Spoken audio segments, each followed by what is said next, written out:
Hello student, कैसे हैं आप लोग। आई होप आप सभी अच्छे होंगे और पढ़ाई भी बहुत अच्छे से कर रहे होंगे। पढ़ाई तो डेफिनेटली अच्छे से कर रहे होंगे क्योंकि अब सेकंड सेमेस्टर आपका स्टार्ट हो गया है।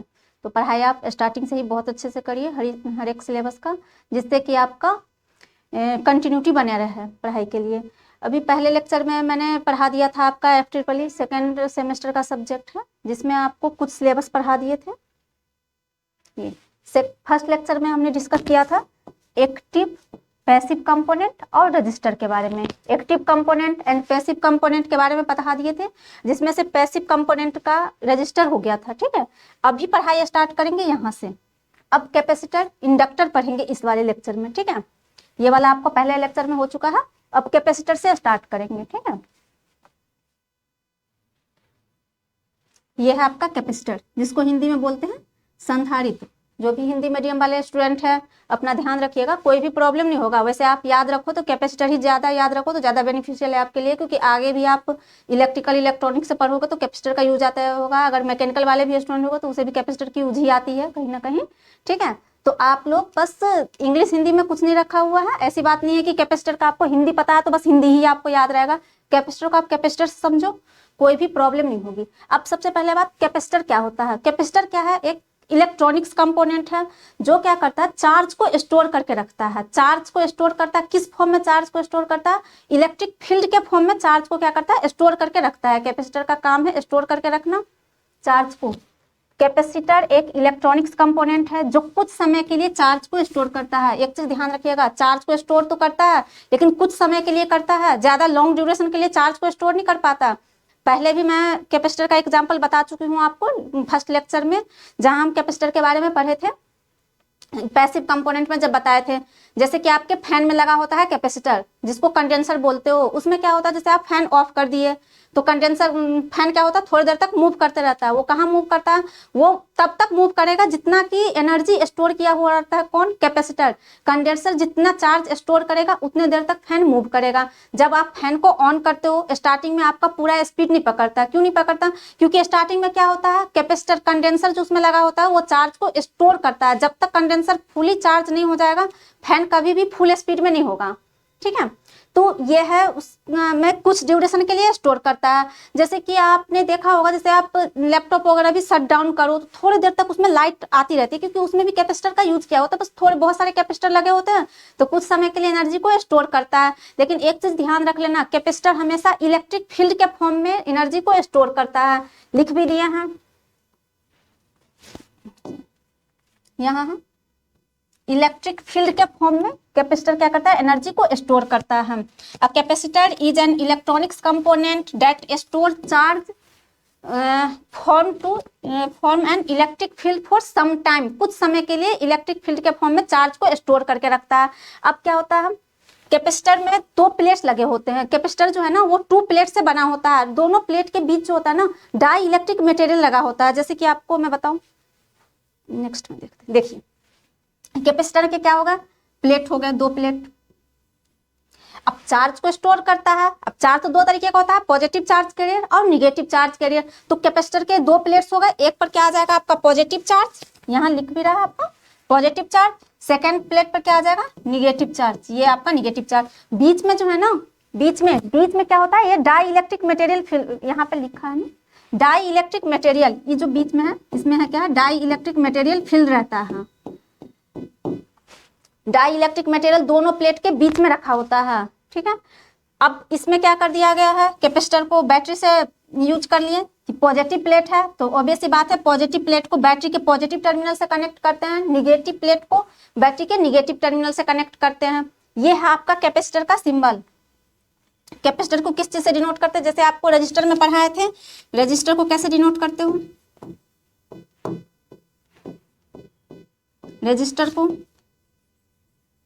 रजिस्टर के लिए ये वाला सिंबल है। इस तरीके से कैपेसिटर के लिए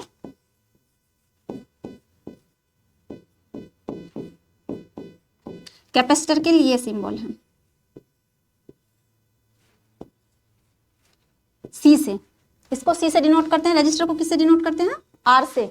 ठीक है, समझ में आ गया होगा। दो प्लेट है, दो प्लेट के बीच डाई इलेक्ट्रिक मटेरियल रहता है। इसी डाई इलेक्ट्रिक मटेरियल किस टाइप के होते हैं ना, उसी के बेसिस पे, उसी के बिहाफ पे कैपेसिटर के पार्ट्स डिवाइड हुए हैं। कैपेसिटर बहुत सारे टाइप के होते हैं, paper capacitor, oil capacitor, air capacitor, बहुत सारे होते हैं। जैसे इसमें क्या है ना, डाई इलेक्ट्रिक, जिस टाइप के मटेरियल का डाई इलेक्ट्रिक रहेगा उस टाइप का कैपेसिटर बनेगा। प्लेट सेम है, पॉजिटिव निगेटिव प्लेट रहेगा, बस डाई इलेक्ट्रिक मटेरियल पे डिपेंड करता है कि टाइप्स ऑफ कैपेसिटर सिर्फ डाई इलेक्ट्रिक मटेरियल पे डिपेंड करता है। यहाँ पे लिख रहा है कैपेसिटर, दो कंडक्टर प्लेट्स लगे होते हैं, जो प्लेट्स मैंने आपको दिखा दिया, दो प्लेट से निर्मित डिवाइस है जिसके बीच क्या है, डाई इलेक्ट्रिक मटेरियल। अब डाई इलेक्ट्रिक मटेरियल के में क्या क्या रहेगा, डाई इलेक्ट्रिक मटेरियल की जगह हम क्या क्या यूज कर सकते हैं, पेपर यूज कर सकते हो, मोम यूज कर सकते हैं, माइका यूज कर सकते हैं, ऑयल यूज कर सकते हैं। अगर पेपर डाई इलेक्ट्रिक के लिए यूज कर लिए तो वो पेपर कैपेसिटर हो गया। माइका अगर डाई इलेक्ट्रिक के लिए यूज करोगे तो माइका कैपेसिटर हो जाएगा। ऑयल अगर डाई इलेक्ट्रिक के लिए यूज करेंगे तो ऑयल कैपेसिटर हो जाएगा। तो बहुत ही सिंपल है कैपेसिटर के पार्ट समझना। एयर अगर रख दोगे तो एयर कैपेसिटर बन जाएगा, जहां पर डाई इलेक्ट्रिक के लिए क्या यूज करते हैं, एयर यूज करते हैं। तो ये ज्यादा टफ नहीं है कैपेसिटर का पार्ट समझना, बस डाई इलेक्ट्रिक मटेरियल को ध्यान में रखिएगा कि किस टाइप के डाई इलेक्ट्रिक मटेरियल का यूज किया गया है दोनों कंडक्टर के प्लेट्स में। जो 2 कंडक्टर प्लेट्स है ना यहाँ पे, इसके बीच कौन सा मटेरियल यूज करते हैं। जिस टाइप का मटेरियल यूज करेंगे डाई इलेक्ट्रिक, उसी टाइप का पेपर, उस टाइप के ये कैपेसिटर के पार्ट्स बन जाता है। ठीक है, चलो देखो टाइप्स ऑफ कैपेसिटर। नेक्स्ट हो गया आपका types of capacitor. Paper capacitor, polyester capacitor, ceramic capacitor, mica capacitor, electrolysis capacitor, variable capacitor और ऑयल कैपेसिटर। देखो यहाँ भी यही प्रॉब्लम है, जैसे मैंने रजिस्टर में आपको पढ़ाया था टाइप्स ऑफ रजिस्टर में, लास्ट में मैंने एलडीआर बताया था कि जो आपकी बुक में नहीं दिया गया है, उसी तरीके से यहाँ पर भी है। ऑयल कैपेसिटर ये आपको बुक में नहीं दिया गया तो ये मैं अपनी तरफ से डाली हूँ, लेकिन ऑयल कैपेसिटर इंपॉर्टेंट है, ये बहुत जगह यूज भी होता है ऑयल कैपेसिटर का, और इंपॉर्टेंट है खास करके मैकेनिकल वाले स्टूडेंट के लिए भी काफी इंपॉर्टेंट है। ऑयल कैपेसिटर को आप लोग ध्यान में रखिएगा, इसलिए मैं यहाँ पर एक एक्स्ट्रा डाली हूँ। ठीक है, अब जैसे आप पेपर कैपेसिटर में क्या होगा, इसमें डाई इलेक्ट्रिक के लिए क्या करेंगे, पेपर का यूज करेंगे। Polyester capacitor, dielectric material के बिहाफ पे ही ये कैपेसिटर के पार्ट्स डिवाइड हुए हैं। ठीक है, तो अब एक एक करके कैपेसिटर पढ़ेंगे। सबसे पहले पढ़ेंगे पेपर कैपेसिटर क्या होता है। ठीक है, पेपर कैपेसिटर, पेपर कैपेसिटर क्या होता है ना, जो पेपर कैपेसिटर के जो प्लेट्स हैं, 2 प्लेट्स है ना कैपेसिटर के, ये है पॉजिटिव प्लेट्स और इधर वाला क्या था, निगेटिव प्लेट्स। ठीक है, अब बीच में क्या डालना है, डाई इलेक्ट्रिक, ये डाई इलेक्ट्रिक मटेरियल है। डाई इलेक्ट्रिक मटेरियल के लिए यहाँ पर क्या यूज करेंगे, पेपर को यूज करेंगे, ये है, इसलिए इसको हम बोलते हैं पेपर कैपेसिटर। पेपर कैपेसिटर जिसमें मोम, तेल, ये प्लास्टिक जितने भी है ना पेपर, ये है ना ससंचित इम्प्रीगेटेड पेपर, इसमें क्या होता है ना, जैसे मोम हो गया, ऑयल हो गया, इसमें क्या करते हैं, जैसे कि ये पेज है, इसको ऑयल से क्या करते हैं, इसमें हल्का सा जैसे ऑयल डालेंगे तो ये क्या हो जाएगा, इस पर ऑयल लग जाएगा, मतलब चिपचिपाहट आएगी। मोम डाल दिए, इस टाइप के हो गया ना आपका प्लास्टिक, क्या हो गया, या थिन लेयर हो गया प्लास्टिक का, उस टाइप से ये पेपर का ये फोल्ड करके ऐसे बनाते हैं। जैसे ये हो गया ना, जैसे देखो इसमें पहले ऑयल, जैसे ऑयल है ना या मोम है, इस पे लगा करके उसको बिल्कुल ये थोड़ा सा मतलब गीलापन जैसे आता है ना, उस टाइप से करके इसको फोल्ड करके इस टाइप से बनता है ये पेपर। इस टाइप से जो कैपेसिटर तैयार होता है ना, अब इस टाइप के कैपेसिटर को आप कभी देखोगे खोल करके ना, तो आपको पेपर निकलेगा इसमें से। जब जैसे आप खोलते चलोगे ना, रोल करते चलोगे, तो आपको उसमें से पेपर निकलेगा, पेपर के छल्ले टाइप से निकलेंगे, वो होता है पेपर कैपेसिटर। ठीक है, ये हो गया आपका पेपर कैपेसिटर। देख रहे हैं, ये जितने भी आपको दिख रहा है ना यहाँ पर, ये पेपर दिख रहा है, ये पेपर प्लेट टाइप से रोल किया हुआ है, ये है आपका रोल किया हुआ। ये आप मान लो इसके रॉड टाइप है जिसमें ये पेपर को रोल किया गया है। ठीक है, ये हो गया आपका कौन सा पेपर, पेपर कैपेसिटर आ गया। नेक्स्ट कैपेसिटर क्या है आपका, पॉलिस्टर कैपेसिटर। नेक्स्ट है आपका पॉलिस्टर कैपेसिटर। पॉलिस्टर कैपेसिटर भी बिल्कुल पेपर कैपेसिटर के जैसा ही है। पॉलिस्टर कैपेसिटर में क्या होगा, डाई इलेक्ट्रिक मटेरियल के लिए क्या यूज किया जाते हैं, डाई इलेक्ट्रिक मटेरियल के लिए यहाँ पर यूज करते हैं हम पॉलिस्टर का थिन लेयर, एकदम जैसे पॉलिस्टर हो गया ना, इसके जो प्लेट्स हैं बहुत से पतले पतले प्लेट्स को यूज करते हैं, पॉलिस्टर प्लेट्स को यूज करते हैं इसमें डाइइलेक्ट्रिक मटेरियल के रूप में, ठीक है। इस कैपेसिटर जो इसका उपयोग होता है ना, इस कैपेसिटर का उपयोग होता है हाई फ्रीक्वेंसी वाले कंपोनेंट में।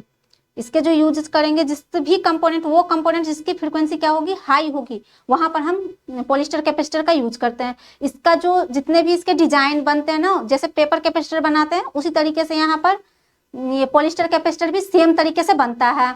अब यहाँ पर कैपेसिटर, पॉलिस्टर कैपेसिटर बनाने के लिए कौन कौन सा मटेरियल होता है, एल्युमिनियम और पॉलिस्टर का प्लेट लेते हैं हम।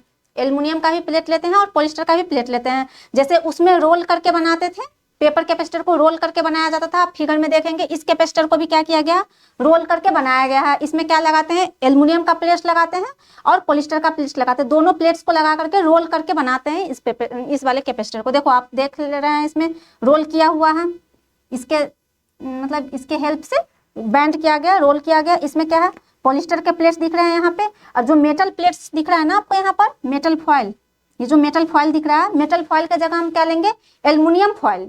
एल्युमिनियम मेटल के लिए यहाँ पर यूज कर लेंगे हम, एल्युमिनियम फॉयल यूज कर लेंगे। एल्युमिनियम फॉयल, यहाँ पर मेटल फॉयल लिखा हुआ है, एल्युमिनियम फॉयल यूज कर सकते हैं। दोनों को मिक्स करके जैसे होता है ना यहाँ पे, ये ले लिए। यहाँ पर आपका आ जाएगा पॉलिस्टर का थिन लेयर प्लेट्स और एल्युमिनियम, इन दोनों को ऐसे रोल कर लेंगे, जैसे इसके साथ से ऐसे ऐसे रोल किया जाता है, ठीक है, इस टाइप से। ये भी बिल्कुल पेपर कैपेसिटर के जैसा ही होता है, बस हाई फ्रिक्वेंसी वाले कंपोनेंट को बनाने के लिए इस वाले कैपेसिटर का यूज करते हैं, ठीक है। अब आपका नेक्स्ट कैपेसिटर अब क्या है, सेरेमिक कैपेसिटर। सेरेमिक कैपेसिटर क्या होता है, वो कैपेसिटर होता है जिसमें डाई इलेक्ट्रिक के लिए क्या यूज करते हैं, सेरेमिक मटेरियल को यूज करते हैं। वो क्या होता है, सेरेमिक कैपेसिटर, जिसमें प्लेटों के बीच, दो प्लेट होता है कैपेसिटर में, उसके बीच क्या करते हैं, डाई इलेक्ट्रिक मटेरियल जो डालते हैं उसमें क्या डालेंगे, सेरेमिक डालेंगे। सेरेमिक डालेंगे, लेकिन सेरेमिक का कौन सा फॉर्म ले लेंगे, बेरियम टाइटनेट वाला फॉर्म ले लेंगे, बेरियम टाइटनेट ले लेंगे। बेरियम टाइटनेट का उपयोग किया जाता है सेरेमिक के लिए, डाई इलेक्ट्रिक मटेरियल के लिए सेरेमिक यूज करते हैं, लेकिन सेरेमिक में कौन सा ले लेंगे, बेरियम टाइटनेट ले लेंगे। इसको यूज करेंगे तो ये क्या बन जाएगा, सेरेमिक कैपेसिटर। सभी कैपेसिटर को आपको याद रखने का एक ही तरीका है, जिस टाइप के डाई इलेक्ट्रिक मटेरियल आप यूज करोगे वही उस कैपेसिटर का नाम होगा। बस इस चीज को ध्यान में रख लेना, इसलिए एग्जाम में आपको लिखने में कोई भी प्रॉब्लम नहीं होगी। बस इतना दिमाग में रखना है, सेरेमिक कैपेसिटर है तो सेरेमिक मटेरियल को यूज किया गया है डाई इलेक्ट्रिक के लिए। पेपर कैपेसिटर है तो पेपर को यूज किया गया है डाई इलेक्ट्रिक के लिए। माइका कैपेसिटर है तो माइका को यूज किया गया है, ठीक है। तो इसमें आपको समझने में कोई भी प्रॉब्लम नहीं होगी।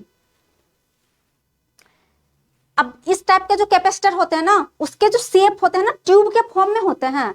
ये जो कैपेसिटर है उसका जो ये होता है ना, शेप जो इसके बनते हैं ना, ये शेप रहता है बिल्कुल ट्यूब के फॉर्म में। ये ट्यूब के फॉर्म में इसका शेप होता है, ठीक है। ये मेटेलिक प्लेट हो गया, जैसे अभी आपको मैंने बताया था ना कैपेसिटर के ये प्लेट होते हैं, ठीक है। ये जो दो प्लेट है ना यहाँ, यही प्लेट आपको यहाँ पर दिखाया गया है, ये है मेटेलिक प्लेट, और यहाँ पर क्या डाला गया है, डाई इलेक्ट्रिक मटेरियल, ठीक है। ये डाई इलेक्ट्रिक मटेरियल में क्या आ गया, सेरेमिक मटेरियल आ गया है। सेरेमिक मटेरियल में क्या ले लेंगे हम, बेरियम टाइटनेट ले लेंगे, ठीक है। तो ये आपका डाई इलेक्ट्रिक मटेरियल में आ गया। माइका कैपेसिटर में क्या होगा, माइका कैपेसिटर नाम से ही पता है इसमें क्या होगा, डाई इलेक्ट्रिक मटेरियल के यूज में। अब आप लोग समझ भी गए होंगे कि कोई भी कैपेसिटर का के बारे में अगर लिखना है तो कैसे लिखना है। माइका कैपेसिटर है यानी कि इसमें क्या है, डाई इलेक्ट्रिक मटेरियल के लिए क्या यूज किया गया है, माइका का यूज किया गया होगा। प्लेटों के बीच में क्या यूज किया गया होगा, माइका यूज किया गया होगा। इतना आपको पता होगा। जब आप इतना लिखना स्टार्ट करेंगे तो आगे के पॉइंट्स आपको खुद ही अपने आप ही याद आ जाएगा कि आगे क्या लिखना है। सबसे बड़ी प्रॉब्लम होती है स्टार्टिंग पॉइंट।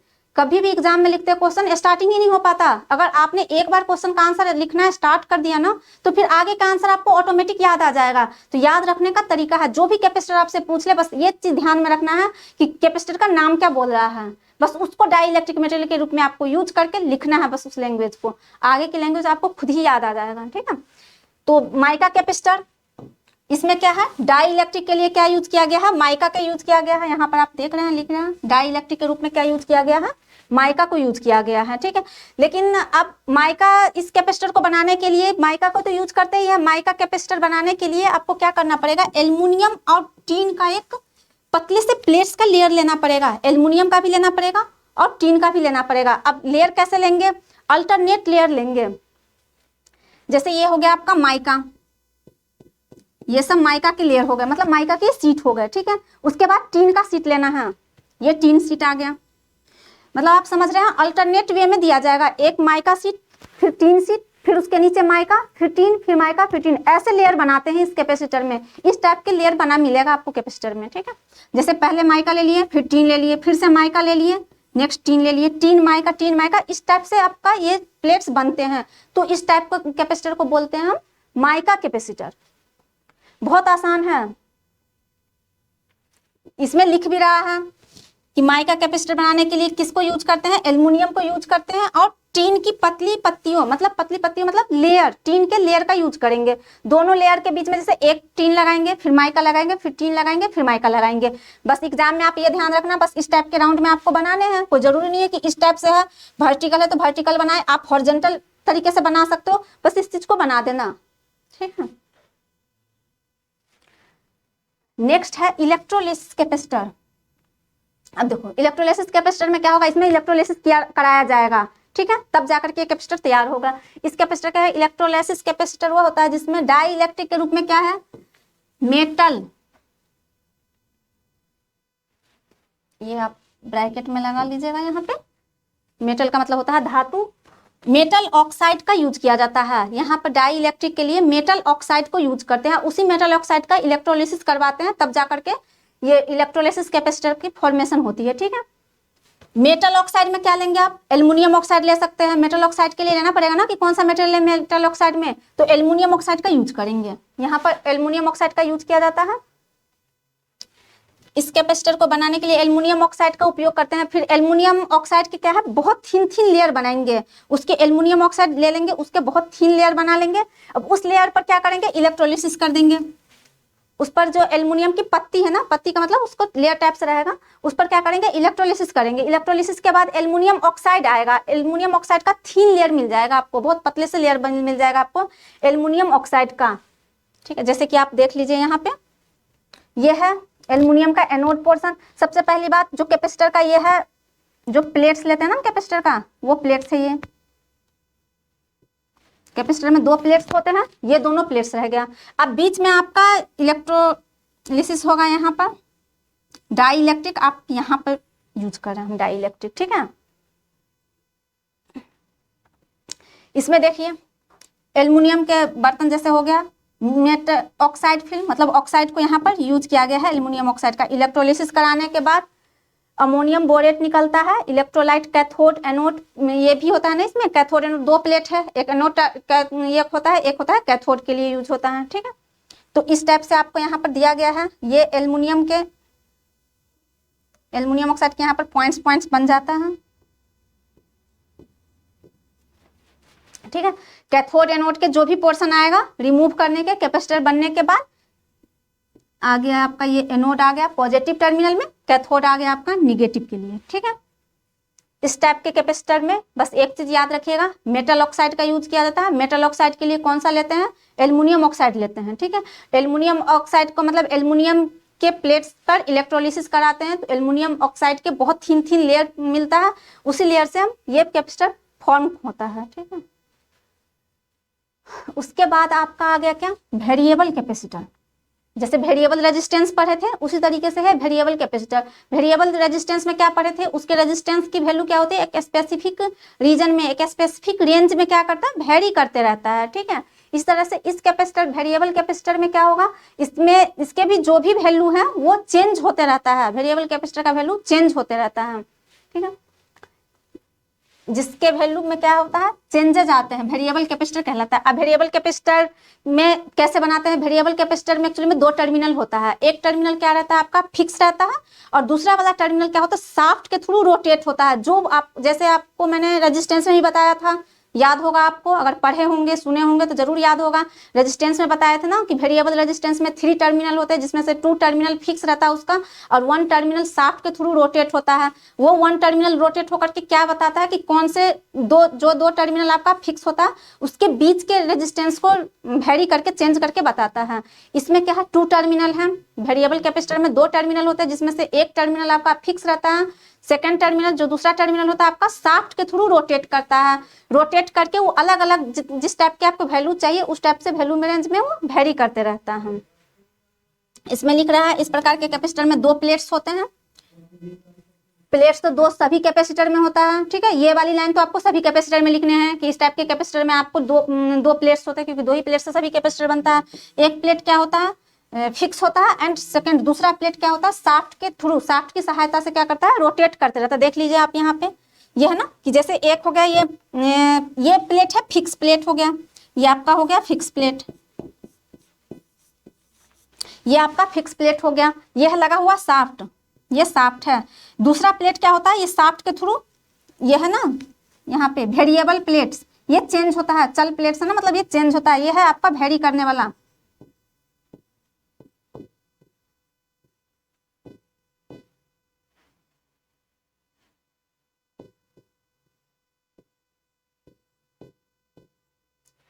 ये आपको वेरी करेगा, ये चेंज करके वैल्यू को आप चेंज अलग अलग वैल्यू बताएगा। वेरिएबल कैपेसिटर को कैसे डिनोट करेंगे, नॉर्मल कैपेसिटर को आप ऐसे डिनोट करते हैं ना, ये नॉर्मल कैपेसिटर का सिंबल है, लेकिन वेरिएबल कैपेसिटर को इंडिकेट करने के लिए अगर आप वेरिएबल कैपेसिटर की जगह यही कैपेसिटर लगा देंगे तो पता कैसे चलेगा कि सर्किट में वेरिएबल कैपेसिटर लगा है या कांस्टेंट कैपेसिटर लगा है। तो वेरिएबल चीज को दिखाने के लिए ना एक सिंबल है इलेक्ट्रिकल में, एरो मार्क से। एक मिनट,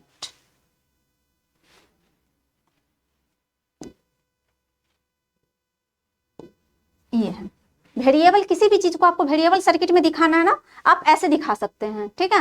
तो ये आपको बताएगा वेरिएबल कैपेसिटर है लगा हुआ, कहीं भी सर्किट में अगर आप इस टाइप के कैपेसिटर देखते हैं तो आप समझ जाएंगे वेरिएबल कैपेसिटर लगा हुआ है। बहुत सारे कैपेसिटर होता है, आपको देखने के लिए मिल जाएगा शॉप पे, या मैं कोशिश करूंगी किसी दिन कैपेसिटर आपको हर तरह के कैपेसिटर को दिखाए, लेकिन शायद कैपेसिटर इतने छोटे होते हैं ना कि दिखाना यहाँ पर कैमरे में बहुत ही डिफिकल्ट हो जाएगा। वैसे तब भी मैं कोशिश करूंगी कि अगर पॉसिबल होगा तो मैं कैपेसिटर और रजिस्टर ये सब आपको दिखाऊं कि कैसे होता है, किस टाइप का होता है, क्योंकि बहुत सारे स्टूडेंट तो बस फिगर देखे होंगे, एक्चुअली में कैपेसिटर होता कैसे है ये नहीं देख पाए होंगे, रेजिस्टेंस होता कैसा है ये नहीं देख पाए होंगे ना। तो कोशिश करूंगी मैं ले आकर के दिखाने का, ठीक है। अब समझ गए होंगे आप वेरिएबल कैपेसिटर क्या होता है। अब क्या है ऑयल कैपेसिटर, इसमें क्या होगा, ऑयल कैपेसिटर क्या है, नाम से ही पता है ऑयल कैपेसिटर में क्या होगा, इसमें डाई इलेक्ट्रिक के लिए क्या यूज किया गया, ऑयल को यूज किया होगा। नॉर्मल ऑयल नहीं होगा कि घर में से उठाया और डाई इलेक्ट्रिक के लिए डाल दिए, ऐसा नहीं होगा। मिनरल ऑयल्स को यूज करते हैं, मिनरल ऑयल जो होता है ना उसको यूज करते हैं डाई इलेक्ट्रिक के लिए। इसमें लिख रहा है ऑयल कैपेसिटर क्या है, जिसमें कैपेसिटर प्लेट्स के बीच, दो प्लेट्स तो होते ही है कैपेसिटर में, दोनों प्लेट्स के बीच ही डाई इलेक्ट्रिक मटेरियल फिल होता है। उस डाई इलेक्ट्रिक मटेरियल के लिए क्या यूज किया जाता है, मिनरल ऑयल को यूज करते हैं, ठीक है।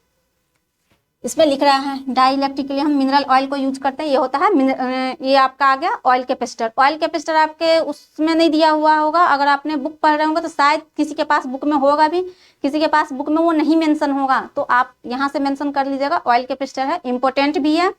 मैकेनिकल वाले के लिए भी ऑयल कैपेसिटर इंपॉर्टेंट है, क्योंकि मैकेनिकल के बहुत सारे ऐसे बनते हैं डिवाइस जिसमें इस वाले कैपेसिटर का यूज किया जाता है, ठीक है। आई होप कि आप लोगों को कैपेसिटर समझ में आया होगा। ये कैपेसिटर का ऑयल कैपेसिटर लास्ट पॉइंट है।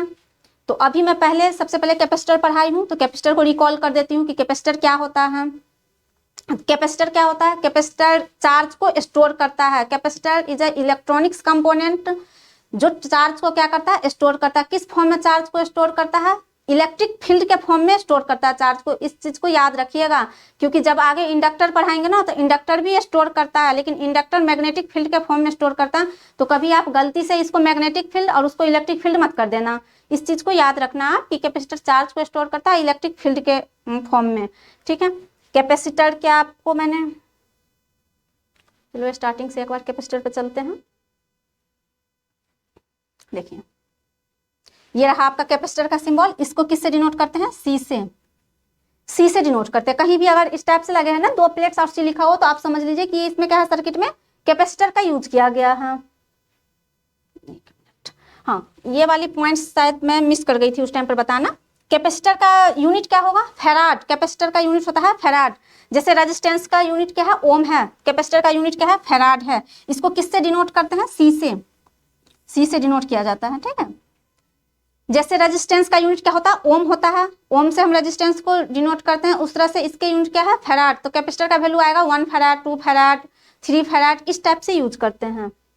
देखिए जैसे है ना, यहाँ पर रेजिस्टेंस में आप क्या लिख सकते हैं, 5 ओम, इस टाइप से लिख सकते हो ना। तो कैपेसिटर में अगर आपको लिखना होगा तो 5 फैराड, कैपिटल एफ लिखेंगे, स्मॉल एफ का यूज नहीं करेंगे, कैपिटल एफ का यूज करेंगे यूनिट के लिए, ठीक है। तो फैराड होता है इसका यूनिट। अगर कहीं भी आपको 5 फैराड, 3 फैराड या किलो में, माइक्रो फैराड में ज्यादातर रहेगा, फैराड के बाद माइक्रो फैराड में रहेगा, तो आप समझ लेना ये कैपेसिटर है। वैसे आपको प्लेट से पता चल जाएगा। वेरिएबल कैपेसिटर और कांस्टेंट कैपेसिटर आपको अगर मतलब पता करना है सर्किट में, तो जैसे अगर इस टाइप के हैं, कांस्टेंट कैपेसिटर जहां भी सर्किट में लिखा होगा उसमें आपको कैपेसिटर की वैल्यू मेंशन रहेगा। अगर कहीं भी आपको कैपेसिटर में अगर इस टाइप का है, इस टाइप में कैपेसिटर लगा हुआ है, तो यहाँ पर कैपेसिटर की वैल्यू आपको फिक्स मेंशन ही रहेगा, क्योंकि मेंशन कैसे कर सकते हैं, ये वेरिएबल कैपेसिटर है ना, तो इस तो चेंज होते रहेगा, तो इसका कोई एक्चुअल वैल्यू है नहीं जो जिसे मैं बता सकती हूँ, ठीक है। तो इस टाइप का अगर कैपेसिटर कहीं भी आपको सर्किट में मिले तो तुरंत आप समझ लेना ये वेरिएबल कैपेसिटर है, ठीक है। फिर उसके बाद हमने क्या पढ़ाया था, types of capacitor. Types of capacitor बहुत आसानी से आपको याद रहेगा, आपके लिए 7 टाइप्स के हैं, बस आपके बुक में शायद 6 टाइप ही दिए होंगे। पेपर कैपेसिटर, आप सबसे पहली बात, जो कैपेसिटर बनाते हैं, कैपेसिटर बनाने के लिए डाई इलेक्ट्रिक मटेरियल का यूज किया जाता है कैपेसिटर के प्लेट्स में। कैपेसिटर में 2 प्लेट्स होता है। हर टॉपिक के बाद रिकॉल कराना इसलिए जरूरी है क्योंकि ये न्यूमेरिकल पोर्शन है नहीं, डेरिवेशन है, ये थ्योरेटिकली टाइप के पोर्शन है। अगर इसको मैं रिपीट करूंगी, रिकॉल कराऊंगी, आपको आप सुनोगे तो आपको याद रहेगा कि किसमें क्या लिखना है, नहीं तो आप याद करते रह जाओगे, याद तो घर में कर लोगे, एग्जाम में नहीं लिख पाओगे, ठीक है। तो कोशिश करना आप लोग सुनने का, इसलिए मेरा मतलब यही था रिपीट करने का। अब क्या है, सबसे पहली बात, आपको कैपेसिटर 2 प्लेट से होता है, इसके बीच हम डाई इलेक्ट्रिक मटेरियल फिल करते हैं। अब जिस टाइप के डाई इलेक्ट्रिक मटेरियल फिल करेंगे उस टाइप का कैपेसिटर का पार्ट बन जाएगा। अगर डाई इलेक्ट्रिक मटेरियल के लिए हम पेपर लेते हैं, पेपर में क्या होता है, इंटीग्रेटेड पेपर लेते हैं, जिसमें उसमें मोम हो गया या माइका हो गया या ऑयल उस पेपर पे लगा होता है। इस टाइप के पेपर को अगर रोल करके बनाते हैं, वो क्या होता है, पेपर कैपेसिटर आ गया आपका। ये यहाँ पर हो गया आपका पॉलिस्टर कैपेसिटर में क्या होता है, इसमें भी हम डाई इलेक्ट्रिक मटेरियल के रूप में, आप देख लो, सिरेमिक को यूज करते हैं। सॉरी, ये तो सिरेमिक आ गया, हाँ सिरेमिक यहाँ पे, ये है ना, ये पॉलिस्टर कैपेसिटर में क्या होता है, इसमें डाई इलेक्ट्रिक मटेरियल के रूप में जो पॉलिस्टर वाला पोर्शन होता है ना, उसको हम रोल करके यूज करते हैं, ठीक है। तो ये आ गया आपका पॉलिस्टर कैपेसिटर में। माइका कैपेसिटर है नेक्स्ट। माइका कैपेसिटर में क्या होता है, आपका माइका को यूज किया जाता है डाई इलेक्ट्रिक के फॉर्म में, माइका यूज करते हैं, तो वो आता है आपका माइका कैपेसिटर। इलेक्ट्रोलिसिस कैपेसिटर क्या होता है, यहाँ पर क्या होता है, मेटल ऑक्साइड का इलेक्ट्रोलिसिस कराया जाता है। मेटल ऑक्साइड लेना है, उसमें मेटल ऑक्साइड में कौन सा लेना है आपको मैं बता दी, एल्युमिनियम ऑक्साइड लेना है। एल्युमिनियम ऑक्साइड में आपका आ जाएगा ये वाला पोर्शन, उसको क्या कर देंगे, इलेक्ट्रोलिसिस करवाएंगे, फिर जा करके आपका मिल जाएगा, उसका प्लेट्स बन जाएंगे ना, एल्युमिनियम ऑक्साइड के थीन प्लेट्स बन जाएगा, उससे रोल करके बनाएंगे, वो आपका बन जाएगा इलेक्ट्रोलिसिस कैपेसिटर। वेरिएबल कैपेसिटर आपको बता ही दिया, जिसके वैल्यू चेंज होते रहते हैं हर पॉइंट पे, जैसे कि आप चेंज करो उस टाइप के कैपेसिटर आपका वेरिएबल कैपेसिटर होता है। वेरिएबल कैपेसिटर में 2 प्लेट्स होते हैं, खैर 2 प्लेट्स तो सभी कैपेसिटर में होते हैं, जिसमें से एक प्लेट क्या होगा आपका कांस्टेंट रहेगा और दूसरा प्लेट क्या करेगा, शाफ्ट के थ्रू रोटेट करते रहेगा और हर जगह पर आपको अलग अलग वैल्यू बताएगा कैपेसिटर का, ठीक है। उसके बाद ऑयल कैपेसिटर में क्या होता है, इसमें क्या होता है, डाई इलेक्ट्रिक के लिए आपको क्या यूज किया गया है, मिनरल ऑयल को यूज किया गया है डाई इलेक्ट्रिक के फॉर्म में, ठीक है। डाई इलेक्ट्रिक के फॉर्म में मिनरल ऑयल्स को यूज किया गया है। ये हो गया आपके ऑयल कैपेसिटर। अब कैपेसिटर आई थिंक समझ में आ गया होगा सबको, किसी को कोई डाउट होगा तो बता दीजिएगा आप लोग। अब पढ़ाएंगे इंडक्टर।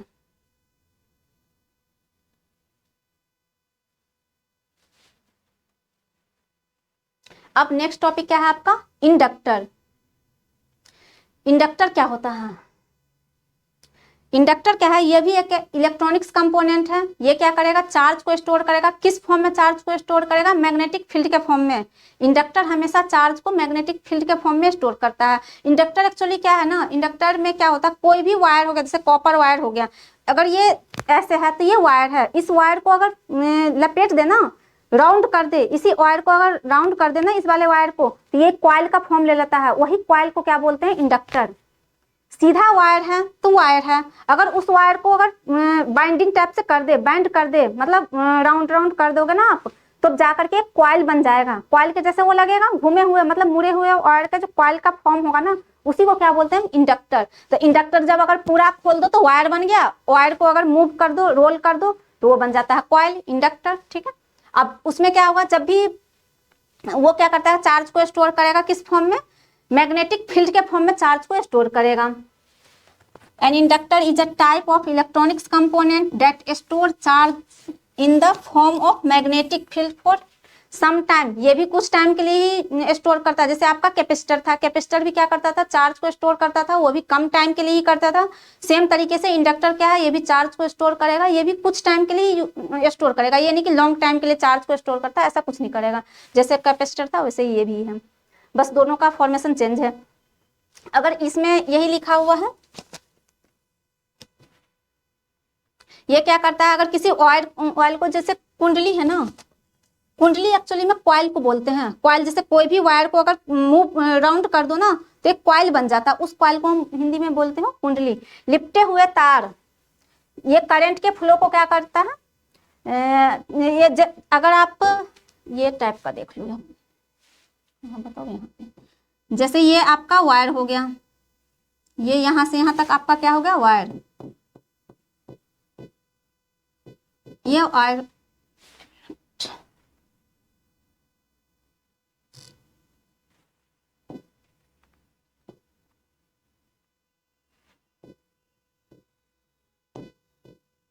ये वायर हो गया, ये खुला हुआ है वायर है। इस वायर को अगर इस टाइप से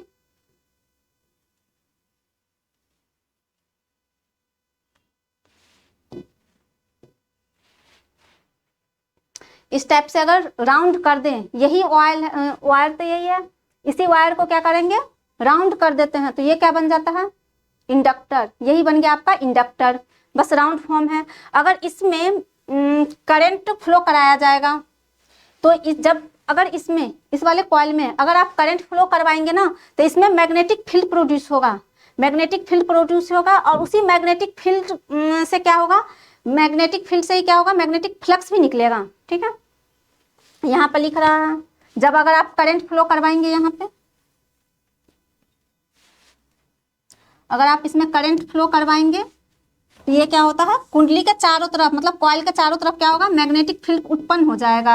इस मैग्नेटिक फील्ड के कारण कुंडली के चुंबकीय फ्लक्स भी उत्पन्न हो जाता है। अगर ये मैग्नेटिक फील्ड प्रोड्यूस हो रहा है तो उससे क्या होगा, मैग्नेटिक फ्लक्स भी उसके तरफ, चारों तरफ से जनरेट होने लगता है। इसके चारों से जब भी हम करंट निकालें, करंट इसमें फ्लो करवाए ना, तो इसके राउंड हर साइड से इसमें क्या होगा, मैग्नेटिक फील्ड प्रोड्यूस होने लगेगा, और उसी मैग्नेटिक फील्ड की वजह से मैग्नेटिक फ्लक्स भी जनरेट होने लगता है। ठीक है,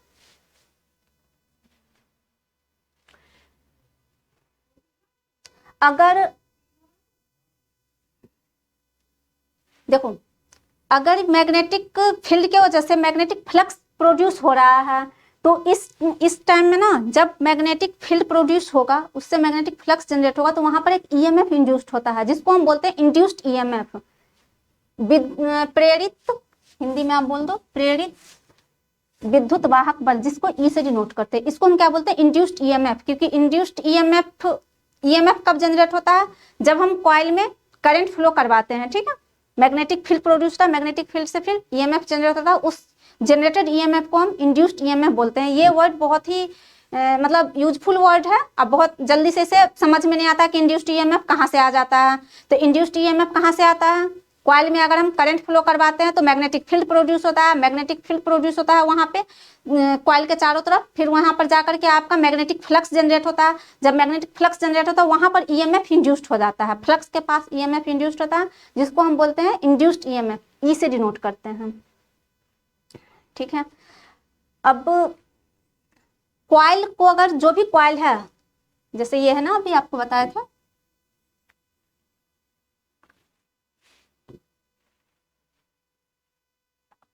ये अगर करंट के में परिवर्तन, अगर करंट में चेंज करते हैं ना, अगर हम करंट का वैल्यू उसमें चेंज करने से अगर ये करंट के फ्लो को अपोज करता है, उसको क्या बोलते हैं, इंडक्टेंस। एक वर्ड आ गया इंडक्टेंस। क्या होता है, इंडक्टेंस क्या होता है कि जब कॉइल, मतलब जब इंडक्टर करंट में जो चेंज होता है, करंट के फ्लो को अपोज करने लगेगा, तो उसको क्या बोलेंगे, इंडक्टेंस बोलते हैं। ठीक है, ये भी है, प्रेरक कहते हैं। जिस इलेक्ट्रॉनिक्स कंपोनेंट में इंडक्टेंस का गुण होता है, मतलब प्रॉपर्टी, जो इलेक्ट्रॉनिक्स कंपोनेंट में इंडक्टेंस की प्रॉपर्टी आ जाती है, उसे हम बोलते हैं इंडक्टर। तो अब समझ में आ गया इंडक्टर क्या होता है। एक तो आपको इंडक्टर का डेफिनेशन ये हो गया कि जो चार्ज को मैग्नेटिक फील्ड के फॉर्म में स्टोर करता है वो क्या होता है, इंडक्टर होता है। दूसरा डेफिनेशन अगर आपको आप ये नहीं याद रहेगा तो आप ये याद रखना कि अगर किसी कॉइल में किसी कॉइल में करंट के फ्लो को अपोज करने की टेंडेंसी आ जाए, मतलब उसके वो प्रॉपर्टी आ जाए, तो उसमें इंडक्टेंस प्रोड्यूस हो गया, उसको बोलते हैं इंडक्टेंस। जिस भी कॉइल को इंडक्टेंस की प्रॉपर्टी है उसको बोलते हैं इंडक्टर। इसका यूनिट क्या होगा, हेनरी, जिसको किससे डिनोट करेंगे, एच से। जैसे 2 ओम 3 ओम रजिस्टर में लिखते हैं, कैपेसिटर को कैसे दिखाते हैं, 5 फैराड 2 फैराड माइक्रो फैराड, इस टाइप से। इसमें हेनरी में दिखाएंगे। इसको किससे डिनोट करते हैं, एल से दर्शाया जाता है। देखिए यहाँ है आपका, इंडक्टर को किससे दर्शाया जाता है, एल से। इसके अगर वैल्यू लिखना है तो 2 हेनरी ऐसे दिया रहेगा आपको। मतलब सर्किट में कहीं भी इंडक्टर लगा होगा ना तो उसके जो वैल्यू रहेंगे इस टाइप से दिए रहेंगे, ठीक है। अब ये है इंड्यूस्ड ईएमएफ क्या होता है, जब अपोज करता है, यही तो बताया था ना कि जब अपोज कर रहा है उस टाइम इंडक्टेंस प्रोड्यूस होता है, वहां पर ईएमएफ जनरेट होता है। तो E इक्वल टू क्या होगा, इंड्यूस्ड ईएमएफ। E क्या हो गया, proportional to minus N D phi by D T. ये क्या है, फाई क्या है, फ्लक्स है। ये फाई है, फ्लक्स है। किसके रिस्पेक्ट में चेंज हो रहा है, टाइम के रिस्पेक्ट में चेंज हो रहा है। एन क्या है, नंबर ऑफ टर्न्स, क्योंकि इसमें कितने टर्न्स बने हैं। नंबर ऑफ टर्न्स सिर्फ कॉइल में आता है, रजिस्टर में कभी भी नंबर ऑफ टर्न्स नहीं आएगा, चाहे कैपेसिटर में नंबर ऑफ टर्न्स नहीं आएगा। नंबर ऑफ टर्न्स की बात आएगी या तो बाइंडिंग में आएगा जब ट्रांसफॉर्मर में, या तो फिर आपको इंडक्टर का जहां यूज होगा कॉइल का वहां पर नंबर ऑफ टर्न्स दिया जाएगा। ये है टर्न्स, है ना। नंबर ऑफ टर्न्स ये आ गया। एन फेरो की संख्या मतलब number of turns. D phi by D T, flux के रेट में चेंज। लेकिन फ्लक्स किस चीज के रिस्पेक्ट में चेंज हो रहा है, टाइम के रिस्पेक्ट में चेंज हो रहा है। मतलब इतने में कितने फ्लक्स चेंज हो रहा है, 2 सेकंड में कितना फ्लक्स चेंज हो रहा है, वो चीज आपका D phi by D T से डिनोट करते हैं, ठीक है। ये आ गया आपका, ये फॉर्मूला याद रखना आप लोग। अब है types of inductor. Types of inductor में बहुत सारे टाइप्स के इंडक्टर हैं, 5 टाइप्स है I think. Air core inductor, air core inductor नाम से ये क्या है, एयर है, कोर है, इंडक्टर है। मतलब यहाँ पर क्या है, जो इसमें कोर में क्या यूज किया गया होगा, एयर का यूज किया गया होगा। इस इंडक्टर को बनाते टाइम कोर में क्या यूज करेंगे, एयर को यूज करेंगे, इसलिए क्या हो जाएगा ये एयर कोर इंडक्टर। यहाँ पर है लिखा हुआ है। इस प्रकार के इंडक्टर में मैग्नेटिक कोर नहीं होता, इसमें कोई भी मैग्नेटिक कोर नहीं होगा। इसमें कोर की जगह पर क्या यूज करेंगे, एयर का यूज करेंगे। एयर एक्ट अ कोर, ठीक है। उसके बाद आता है सेकंड, आपका आता है iron core. Iron core inductor, इसमें क्या होगा, आयरन कोर से ही पता है, इसमें कोर की जगह पर क्या यूज होगा, आयरन का यूज किया जाएगा। यहाँ पर कोई भी मैग्नेटिक कोर नहीं यूज होगा। कोर के लिए क्या यूज करेंगे, आयरन को यूज करेंगे, ठीक है। लिखा हुआ इसमें कोर के लिए क्या यूज किया जाता है, कोर का काम क्या करेगा, आयरन करेगा कोर का काम, ठीक है। उसके बाद क्या है, फिल्टर चौक। फिल्टर चौक देखो एक्चुअली में क्या है, इंडक्टर को ना हम चौक के फॉर्म में भी यूज करते हैं, चौक भी रहता है, तो इसलिए आप ये मत समझ लेना कि यहाँ पर इंडक्टर लिखा हुआ है यहाँ पर चौक क्यों है। चौक के फॉर्म में होता, पहले ज्यादातर यूज होता था, अब थोड़ा सा इस फॉर्म में कम यूज हो रहा है, बट यूज में अभी भी है। टाइप्स में तो पढ़ने पड़ेंगे ना। जब इसका उपयोग, ये वाला चीज है ना, इस चीज को फिल्टर चौक का कहाँ यूज करते हैं, इसका यूज करते हैं हम डीसी सर्किट में। इसका यूज ज्यादातर हम डीसी सर्किट में करते हैं, ठीक है। उसके बाद है रेडियो फ्रीक्वेंसी चौक। रेडियो फ्रीक्वेंसी चौक क्या क्या होगा, इसकी क्या है ना, ये रेडियो फ्रीक्वेंसी का, इसमें क्या है, इंडक्टेंस का वैल्यू बहुत ही कम होता है। इस टाइप के इंडक्टर में इंडक्टेंस की वैल्यू बहुत ही कम होती है। और ये क्या करता है, रेडियो फ्रीक्वेंसी नाम से आपको पता है, रेडियो फ्रीक्वेंसी को कंट्रोल करने में, रोकने में कैपेबल होता है, मतलब सक्षम होता है। आपको यहीं से पता चल गया। ऑडियो फ्रीक्वेंसी चौक मतलब इसका क्या है, इंडक्टेंस बहुत ही कम होगा, और ये क्या करेगा, ऑडियो फ्रीक्वेंसी को कंट्रोल करने में, बैलेंस करने में कैपेबल होता है, मतलब सक्षम है, ठीक है। उसके बाद क्या है, ऑडियो फ्रीक्वेंसी चौक। ऑडियो फ्रीक्वेंसी चौक में आपको पता होगा, ऑडियो फ्रीक्वेंसी चौक का क्या होता है, वैल्यू जो होता है ना इसके इंडक्टेंस की वैल्यू वो हाई होता है, और ये ऑडियो फ्रीक्वेंसी को रोकने में, मतलब कंट्रोल करने में कैपेबल होता है, ठीक है। तो इससे आपको पता चल गया, ये आपको हमेशा याद रहेगा, ठीक है। आपका ये आ गया इंडक्टेंस वैल्यू, लिखा हुआ इंग्लिश में भी, ब्लॉकिंग ऑफ ऑडियो फ्रीक्वेंसी, मतलब रोकने में सक्षम होता है, ठीक है। ये था आपका टाइप्स ऑफ इंडक्टर। अब यहाँ तक पढ़ा लिए। अब नेक्स्ट वाले लेक्चर में मैं सेमीकंडक्टर पढ़ाऊंगी, क्योंकि सेमीकंडक्टर को इसमें मिक्स नहीं कर सकते हैं। आपको पता चल गया होगा क्लास का ओवरव्यू। मैंने जैसे कैपेसिटर पढ़ा लिया, कैपेसिटर को उसी टाइम पे रिकॉल भी करवा दी। इंडक्टर पढ़ा दिया, इंडक्टर को भी आपको रिकॉल करवा दिए कि कितने टाइप्स के इंडक्टर होते हैं। सभी मतलब कोई भी अगर प्रॉब्लम होगा तो आप एक बार डाउट पूछ लेना। आई थिंक समझ में तो आ गया होगा, क्योंकि मैंने बहुत ही क्लियरली सब कुछ लिखा भी है यहाँ पे और समझा भी दी हूँ। अगर किसी को और कोई डाउट होगा तो जरूर बताना आप लोग। बट इस वाले लेक्चर में इतना ही मुझे रखना पड़ेगा, क्योंकि इसमें सेमीकंडक्टर को मिक्स नहीं कर सकते हैं, सेपरेट टॉपिक है थोड़ा सा अलग। अगर इसमें मिक्स कर देंगे आप लोगों को नहीं समझ में आएगा। वैसे मैं सेमीकंडक्टर के बारे में आप लोगों को बता देती हूँ। सेमीकंडक्टर होता है, जिसे आप समझते हैं, अर्धचालक होता है। इसका प्रॉपर्टी क्या होता है, मेटल और कंडक्टर के बीच में लाई करता है। पढ़े भी होंगे सेमीकंडक्टर, आप फिजिक्स में भी पढ़े होंगे और शायद 10th क्लास में भी पढ़े ही होंगे। साइंस में नहीं पढ़े होंगे तो फिजिक्स में तो डेफिनेटली पढ़े होंगे। फर्स्ट सेमेस्टर के फिजिक्स में नहीं पढ़े होंगे तो सेकंड सेमेस्टर में तो पढ़ ही लेंगे आप फिजिक्स में। तो उसमें कोई वो प्रॉब्लम नहीं होगी, सभी है। लेकिन उसमें टाइप्स पढ़ना पड़ेगा। इंट्रिंसिक सेमीकंडक्टर, एक्सट्रिंसिक सेमीकंडक्टर में क्या होता है, N type semiconductor, P type semiconductor में क्या आता है। अगर आप टाइप्स अच्छे से समझेंगे तब पीएन जंक्शन डायोड आपको समझ में आएगा, क्योंकि पीएन जंक्शन डायोड में एक्चुअली में टाइप्स से ही रिलेटेड है। टाइप से ही आपको अलग करना पड़ता है कि पीएन जंक्शन डायोड में क्या है।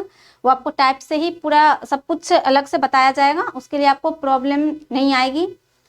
बस थोड़ा सा सेमीकंडक्टर को अच्छे से पढ़ लीजिएगा। अगर सेमीकंडक्टर अच्छे से आपको समझ में आया रहेगा, मैं कोशिश करूंगी सेमीकंडक्टर को थोड़ा डेप्थ में समझाने के लिए, जिससे कि आपको डायोड समझने में आसान होगा। अगर सेमीकंडक्टर आप अच्छे से पढ़े रहेंगे, डायोड्स अच्छे से पढ़े रहेंगे, तो फील्ड इफेक्ट ट्रांजिस्टर और metal semiconductor, field effect transistor और एनपीएन ट्रांजिस्टर, पीएनपी ट्रांजिस्टर, ये इसी पे डिपेंड करता है। ठीक है, तो नेक्स्ट लेक्चर में उसे कंटिन्यू करेंगे। आई होप आप लोगों को लेक्चर अच्छे से समझ में आया होगा। ठीक है, फिर मैं इस लेक्चर को यहीं पर बाइंड अप करती हूँ। नेक्स्ट लेक्चर में सेमीकंडक्टर पढ़ेंगे। ठीक है, थैंक यू।